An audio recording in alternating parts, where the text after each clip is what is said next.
Congratulations! Ikaw ang napili bilang night caretaker ng Fantasy World sa Lemery, Batangas. Ang trabaho mo ay simple lang. Mag-ikot sa paligid, siguraduhin walang nakapasok sa loob, at sundin ng mahigpit ang mga rule. Rule number 1.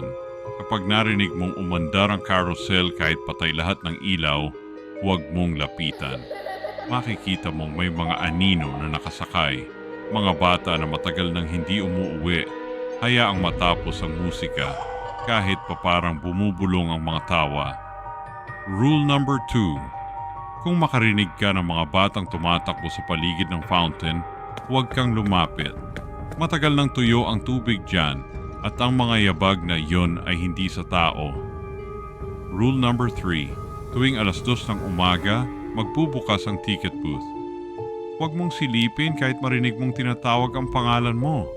Wala nang bumibili ng ticket dito, pero may mga gustong pumasok muli. Rule number 4. Kapag biglang nagliwanag ang castle sa malayo, huwag kang lalapit. Yan ang mga palabas na hindi para sa mga buhay. Rule number 5. Kung maramdaman mong may mga matang nakatitig mula sa mga mascot costume, tumigil ka lang. Hindi sila gagalaw. Maliban na lang kung nangumiti ka muna. Rule number 6. Bago sumikat ang araw, siguraduhing nakasarado ang gate. Kung bukas pa rin ito, ibig sabihin, nagbukas na ulit ang parke at ikaw ang unang guest. Good luck! Please i-like at share ang video kung nag-enjoy ka at huwag kalimutang mag-follow para sa susunod na videos. Salamat!